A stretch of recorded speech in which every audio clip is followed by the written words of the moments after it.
প্রিয় ছাত্রছাত্রী এবং আমার চ্যানেলের পরিবারের যারা সদস্য আছো প্রত্যেককে আমি আজকে অভিনন্দন জানাচ্ছি এবং ভালোবাসা জানাচ্ছি। আজকে তোমাদের কাছে একটা দারুণ খবর, তোমরা জানো সেই বিষয়টা নিয়ে ডিটেলস আলোচনা করব তোমাদের কাছে।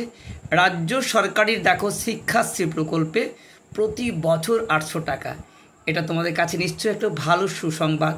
এই যে প্রতি বছর 800 টাকা রাজ্য সরকারের কাছে তোমরা পাচ্ছ, কারা পাবে, কত পাবে, কিভাবে পাবে, সব নিয়ে কিন্তু আজকের আলোচনা। কারণ আমাদের অনেক দরিদ্র মধ্যবিত্ত পরিবার আছে যাদের পড়াশোনার ক্ষেত্রে টাকার প্রয়োজন আছে, কারণ শিক্ষা তো সকলের সমান অধিকার।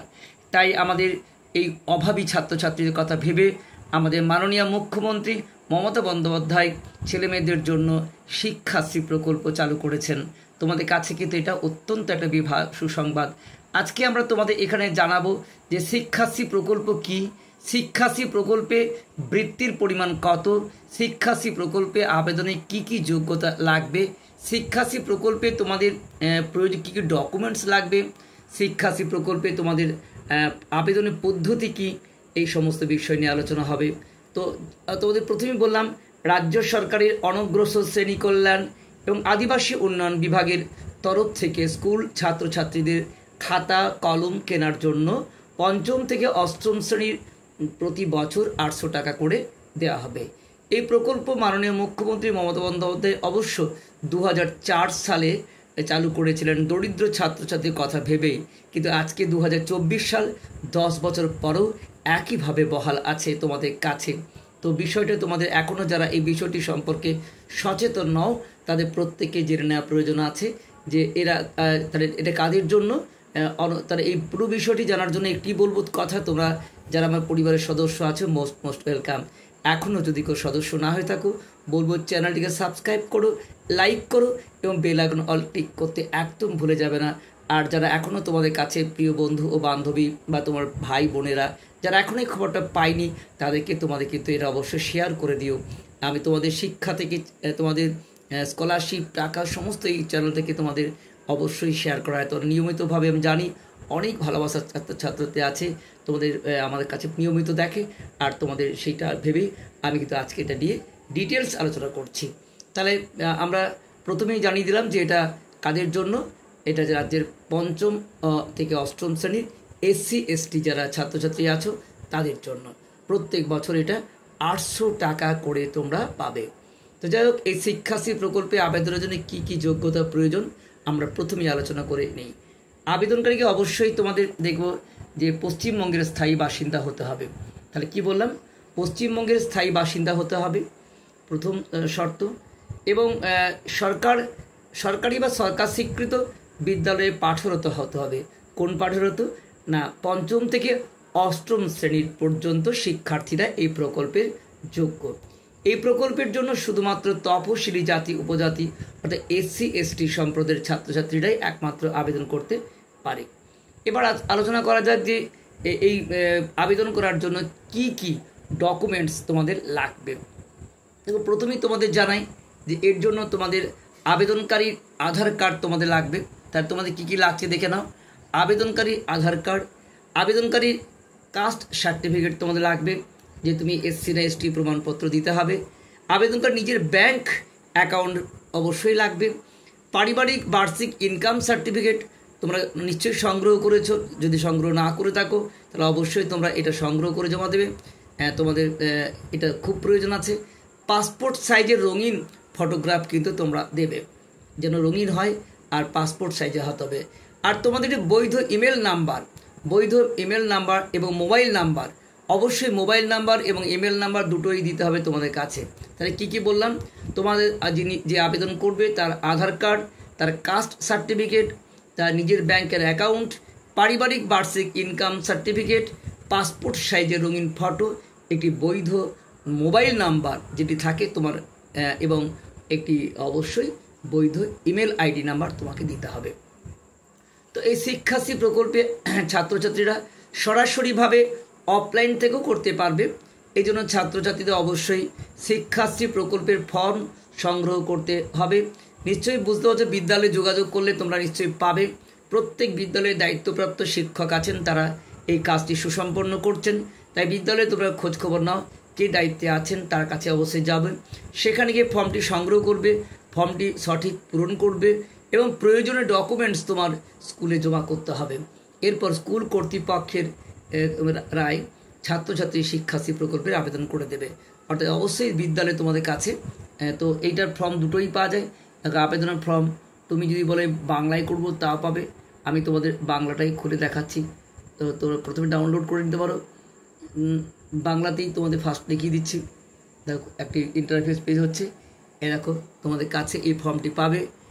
এই ফর্মটি তোমাদের কী কী আছে দেখো, পশ্চিমবঙ্গ সরকার অনগ্রসর শ্রেণী বিভাগ বৃত্তির পরিমাণ এবং এন্টাইটলমেন্ট কার্ড নম্বর, নতুন বা নবীকরণ, যা কে প্রথম করছো বা কে আগের করছো এটা দেখে নিতে হবে। আবেদকের নাম থাকবে শ্রী বা কুমারী আছে এবং তবে এখানে দেওয়া আছে নিজ সাইন করা একটি সই করা একটি পাসপোর্টের ছবি অবশ্যই আঁকতে হবে এবং দুটি আলাদা করে জমা দিতে হবে। একটি সাইন করে পাসপোর্ট মাপের ছবি আর অ্যাটেস্টেড করে লাগাতে হবে, আর দুটি আলাদা করে জমা দিতে হবে। আর আবেদনের বিষয় হলো খুব সহজ। দেখো আবেদনের পুরো নাম লিখতে হবে, শ্রী বা কুমারী দিয়ে শুরু করবে, ছেলেরা শ্রী মেয়েরা কুমারী দিতে পারো। পিতা মাতা বা অভিভাবকের নাম তোমরা দেবে এবং লিঙ্গ মানে পুরুষ না স্ত্রী দিতে হবে।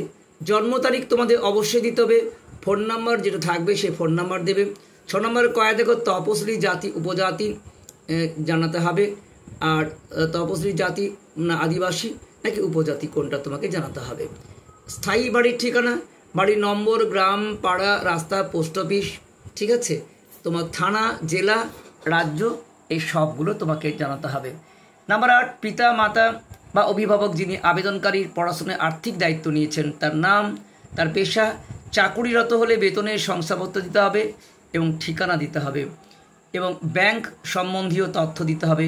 ব্যাংকের নাম, ব্যাংকের ব্রাঞ্চের নাম, অ্যাকাউন্ট নাম্বার, IFSC কোড এবং তোমার MICR কোড তোমাকে দিতে হবে। নাম্বার 10, বিদ্যালয়ের নাম ঠিকানা দিতে হবে। বিদ্যালয়ের নাম, ঠিকানা, ক্লাস, কবে থেকে এই ক্লাসে পড়ছে দিতে হবে। নাম্বার 11, আগের বছর অন্য কোনো বৃত্তি বা স্টাইপেন্ড তুমি পেয়েছো কিনা, হ্যাঁ হলে হ্যাঁ লিখবে, না হলে না লিখবে। ভাতা বৃত্তির পরিমাণ অবশ্যই লিখবে বিশদভাবে। অন্য কোনো বৃত্তি বা স্টাইপেন্ডের এই বছর আবেদন করেছো কি, লিখবে হ্যাঁ কি না।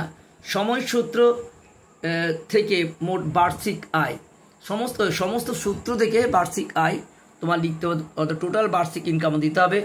এবং এখানে দেওয়া আছে আমি অঙ্গীকার করছি যে উপরে লিখিত সমগ্র তথ্য সঠিক এবং এর আগে অন্য কোনো দপ্তরে বৃত্তি বা স্টাইপেন্ডের জন্য আবেদন করিনি, এখন কোনো বৃত্তি পাচ্ছি না। উপরের প্রদত্ত তথ্যগুলি ভুল প্রমাণিত হলে আমি শাস্তি পেতে বাধ্য থাকব। তারিখ এবং স্থান দিতে হবে, আবেদনকারী পিতামাতার স্বাক্ষর এবং দিতে হবে। তো এই দেখো 1 থেকে 13 নম্বর ক্রমিকে আবেদনকারীর তথ্য সঠিক কিনা সেটা প্রমাণ করার জন্য এই দেখো সিল, প্রধান শিক্ষকের স্বাক্ষর, পুরো নাম, তা প্রধান শিক্ষক সিলমোহর, ঠিকানা, রাজ্য, পিনকোড এবং বাদিকে সিল বা স্ট্যাম্প এবং অবশ্যই তোমাদের আয়, জাতি, বাসস্থান সংক্রান্ত শংসাপত্র দিবে। এবং কেবলমাত্র বলা আছে দেখো সাংসদ, বিধায়ক, মিউনিসিপাল কমিশনার, পৌরপিতা বা পৌরমাতা, গ্রাম পঞ্চায়েতের প্রধান, জেলা পরিষদের সদস্য, পঞ্চায়েত সমিতির সভাধিপতি বা ক স্তরের যে সরকারি আধিকারিকরা আছেন এ গ্রেডের, তাদের শংসাপত্র সই করবেন এবং এই শংসাপত্র খুব সাবধানে বিষয়গুলি খতিয়ে দেখে তবেই কিন্তু দেওয়া যেতে পারে, কেননা এই শংসাপত্রের উত্তর ভিত্তি করে বৃত্তি প্রদান করা হয়। চাকরিজীবীদের জন্য বার্ষিক আয়ের ক্ষেত্রে কেবলমাত্র নিয়োগকর্তার বেতন শংসাপত্র বিবেচিত হবে। পূর্ব পৃষ্ঠার 1 থেকে 13 নম্বর ক্রমিকের তথ্যগুলি সম্পূর্ণ সঠিক, স্থান, তারিখ দেবে।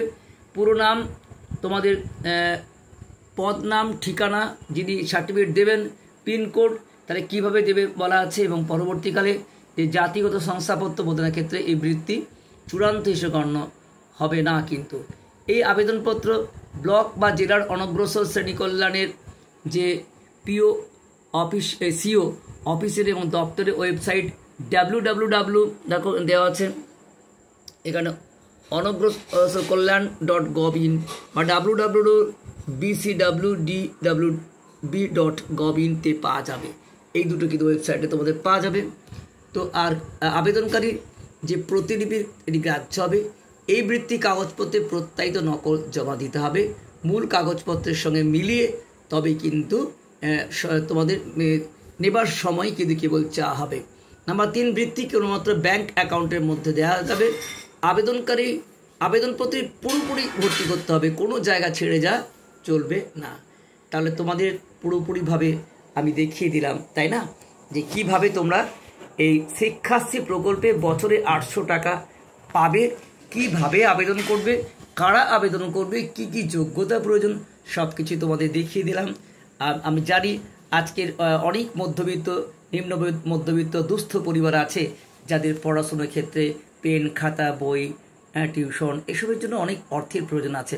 অন্ততপক্ষে বই খাতা গুলো যদি তোমাদের চলে যায়, আর স্কুল থেকে ঠিকমতো পড়াশুনো করো, যদি টিউশন পড়তে নাও পড়ো, ঠিকভাবে নিয়মিত স্কুলে এসো এবং বইপত্র খাতা নিয়ে অবশ্যই নিয়মিত পড়াশুনো করো, দেখবে তোমাদের সাফল্য অনিবার্য। অর্থের জন্য পিছিয়ে যাবে না কেউ। মাননীয় মুখ্যমন্ত্রী তোমাদের জন্য এই সুব্যবস্থাটি করেছেন, আর তোমাদের সাফল্য কামনা করে আজকে শেষ করছি। যদি তোমাদের কোনো অসুবিধা হয় অবশ্যই আমাকে কমেন্টে জানিও, তোমাদের সাফল্যের জন্য আমি আছি। বেস্ট অফ লাক, দেখা হচ্ছে নেক্সট ভিডিওতে। এই পর্যন্ত সকলে ভালো থেকো।